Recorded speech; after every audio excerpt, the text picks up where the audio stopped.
this film and how you guys and the festivals are more important than ever before. But while I have Aaron up here, I'll just tell you a little bit about the genesis of the idea or how this film kind of came to be.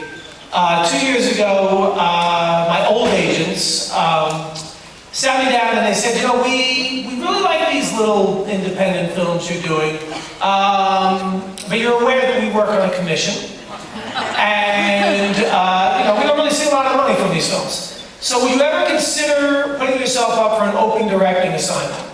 And the studios, you know, they have these projects that they're developing, and they look for a gun for hire, if you will, to just come on and direct the film. And I said, you know, I'm not really interested in that. I love doing my sort of Irish-American Woody Allen thing I've been trying to pursue. And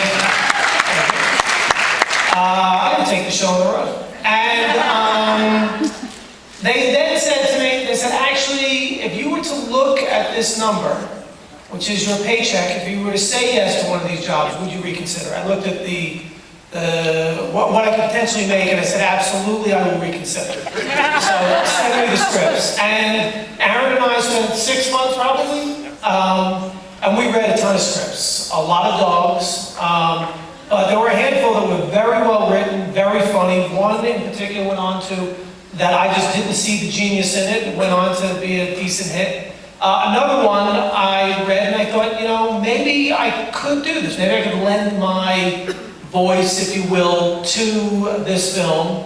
So I called up my agents. I said, you know, I think we found one. They obviously were overjoyed at the idea, so they said, let's get you out to LA next week.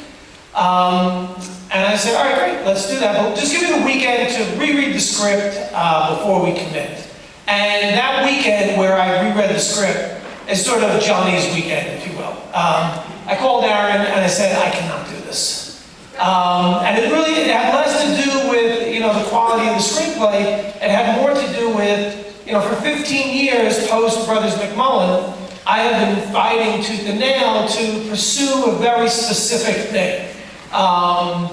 You know, the films that I make, you know, they're, you know, it's a little highfalutin to say, but it's your life's work, and you don't want to compromise that. And I was just terrified if I were to give up the dream of trying, or give up the dream of what I always aspired to do. You know, I made the crack about Woody Allen before. But really, when I was in film school, and when I first fell in love with The Apartment, and then start to fall in love with Woody Allen, and then Truffaut, and start to think, oh yeah, well, I can do my version of these small, character-driven comedy dramas. That's all I ever aspired to do. And I started to listen to those voices about, you know, paychecks and your film opening up on 3,500 screens and, you know, having movie stars in it and all the things that go along with, you know, a more mainstream film. And I just thought at the end of the day, you know, it's not me. And